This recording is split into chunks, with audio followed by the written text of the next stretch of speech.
और कई लोगों को तो इस प्रैक्टिस को करते करते गैस निकलती है।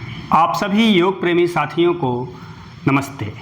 मैं डॉक्टर राघवेंद्र प्रताप रमन आज के इस वीडियो में गैस और कब्ज से परेशान लोगों के लिए एक ऐसे योगासन के बारे में बताने जा रहा हूँ जिसको करना बहुत ही आसान है, क्योंकि यह आसन हमारे पूरे एब्डोमिनल एरिया को प्रभावित करता है।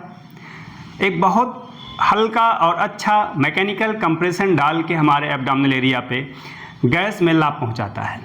इसको कैसे करना चाहिए पूरी विधि बताऊंगा, किन किन लोगों को नहीं करना चाहिए यही बताऊंगा, और इसके क्या क्या लाभ हैं सारी चर्चा करेंगे इस एक छोटे से वीडियो में। आइए पहले देख लेते हैं कि आसन का अभ्यास कैसे किया जाता है, क्योंकि वो सबसे ज़रूरी है। बहुत से लोग वीडियो देख के करते तो हैं लेकिन कहीं कहीं गलतियां हो जाती हैं पूरी तरह से, इसलिए उनको लाभ नहीं मिल पाता। तो पवन मुक्तासन इसको बोलते हैं या सुप्त पवन मुक्तासन भी कहा जाता है। कैसे करेंगे, पहले आप आराम से इसको करने के लिए लेट जाएं, शरीर को ढीला छोड़ दें। दाहिने पैर से शुरुआत करते हैं क्योंकि जो असेंडिंग कोलोन है इधर से शुरू होता है। तो आराम से आप घुटने को मोड़ें, अपने हाथ की उंगलियों को ऐसे फंसाएं और घुटने को ऐसे पकड़कर सांस बाहर निकालकर इसको सीने से टच कराएं। बायां पैर आपका बिल्कुल सीधा रहेगा। अब अपने कंधे और सिर को उठाना है, नाक से घुटने को टच करना है। सांस बाहर रोक कर रखें, जितनी देर तक रोक कर रख पाएं।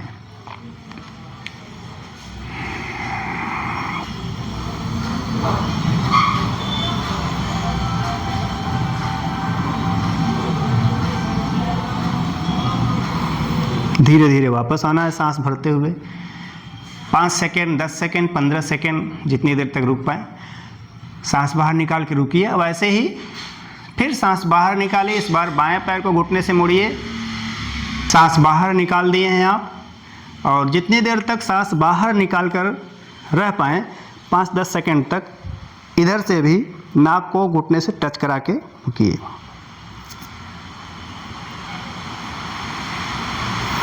धीरे धीरे वापस आ जाएं। अब दोनों पैरों को मिलाकर करना है वही अभ्यास। सांस बाहर, नासिका को दोनों घुटने के बीच में,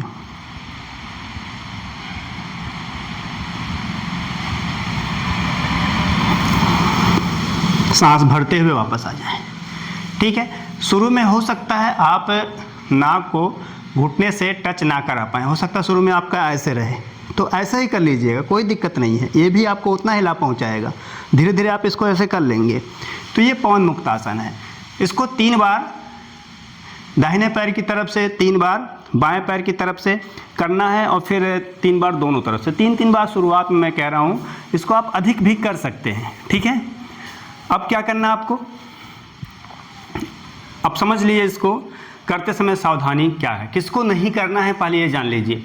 जिनको सciatica हो उनको नहीं करना है। कमर दर्द या स्लिप डिस्क की प्रॉब्लम हो वो भी करने से बचें। गर्भावस्था में भी इसका अभ्यास नहीं करते हैं। हर्निया हुआ हो, पेट का सर्जरी हुआ, ऑपरेशन हुआ हो तो भी इसका अभ्यास ना करें, या प्रॉपर गाइडेंस में ही करें, किसी से अच्छे एक्सपर्ट्स के मार्गदर्शन में करें। ये लाभ कैसे पहुँचाता है कि देखिए, जब आप पवन मुक्तासन का अभ्यास करते हैं तो हमारे एब्डोमिनल एरिया पे एक मैकेनिकल कंप्रेशन पड़ता है, और ये जो दबाव हल्का सा पड़ता है ना हमारी आंतों पे, वही इसका राज है। इसके कारण जो है, जो हमारे इंटेस्टाइनल मोटिलिटी है वो बढ़ती है, और इस मोटिलिटी के बढ़ने के कारण जो पेरिस्टाल्टिस मूवमेंट है, जो हमारे आंतों की गति है, जो मल को आगे की ओर बढ़ाता है, उसमें सुधार होता है, उसको सपोर्ट मिलता है।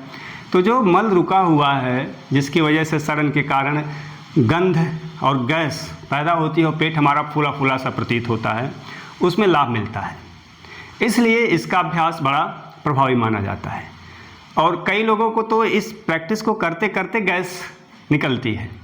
आपको ये भी बता दूं कि योगासन करते समय जो हम कंट्रोल्ड ब्रीदिंग करते हैं उसका प्रभाव हमारे नर्वस सिस्टम पर भी पड़ता है, और कंट्रोल ब्रीदिंग से पैरासिम्पैथेटिक नर्वस सिस्टम की एक्टिविटी बढ़ती है, जिसके कारण जो रेस्ट एंड डाइजेस्ट का सिस्टम है वो सीधे इससे जुड़ा हुआ है। तो पवन मुक्तासन करते समय कंट्रोल ब्रीदिंग, कुछ देर सांसों को रोकना, फिर धीरे धीरे सांसों को अंदर लेना, ऐसे सांस के साथ जब करते हैं, सांस की क्रिया के साथ करते हैं तो इसका लाभ बढ़ जाता है। तो मिला जुला कर ये जो पवन मुक्तासन है ये हमारे जो एब्डोमिनल मसल्स को एक्टिव करता है, पाचक अंगों को सक्रिय बनाता है, जो हमारे आंतों की गति कम पड़ गई हो उसके मूवमेंट को बढ़ाता है। तो जो गैस रुका हुआ है, ठहरा हुआ एक जगह, उसकी मोटिलिटी बढ़ती है, उसकी जो है उसका मूवमेंट बढ़ता है, तो हमारी गैस बाहर निकलती है और पाचन क्रिया इससे तीव्र होती है। ऐसा नहीं कि जो गैस रुका उसको बाहर निकाल देगा, इसका काम खत्म। रेगुलर इसका अभ्यास करते हैं अगर आप, तो आपकी पाचन क्रिया तीव्र होती है, आपका जो जठराग्नि है, जठराग्नि प्रदीप्त होती है, और पाचन क्रिया में जब सुधार होता है तो गैस की समस्या और कब्ज की समस्या में धीरे धीरे पूरी तरह से राहत मिलने लगती है। लेकिन इसके साथ साथ आप अपने भोजन पर भी ध्यान दें। भोजन में फाइबर की मात्रा आप अधिक लें, साग सब्जी अधिक खाएं, फास्ट फूड से दूर रहें, समय पर भोजन करें और समय से आप शौच जाएं। आपको शौच की फीलिंग हो या ना हो, लेकिन समय से जाएं, एक निश्चित समय कर लें। इससे क्या हमारे पेट को आदत पड़ जाती है, हमारा मस्तिष्क जुड़ जाता है उस समय से धीरे धीरे, और फिर धीरे धीरे मूवमेंट उस समय होने लगता है, बाउल मूवमेंट। इसलिए समय से शौच जाएं, भोजन में सुधार करें, नींद अच्छी लें, कम से कम 6-7 घंटे की नींद आपकी होनी ही चाहिए, और स्ट्रेस ना लें। तनाव का भी हमारे पाचन तंत्र से सीधा संबंध है। अगर बहुत तनाव आप लेते हैं तो कब्ज गैस की समस्या रहेगी, एसिडिटी की समस्या रहेगी। इसलिए इन सब बातों का ध्यान दें। पवन मुक्तासन का अभ्यास करें, अपने दैनिक दिनचर्या में योग अभ्यास के क्रम में इसको शामिल करें, आपको निश्चित रूप से लाभ मिलेगा ही। आप योग करें, स्वस्थ रहें, खुश रहें। कोई और आपके मन में प्रश्न हो योग से संबंधित तो कमेंट सेक्शन में पूछ लीजिएगा। वीडियो अच्छा लगा तो चैनल को सब्सक्राइब कर लीजिएगा, लाइक करिएगा, दूसरों को भी शेयर कर लीजिएगा। बहुत बहुत धन्यवाद।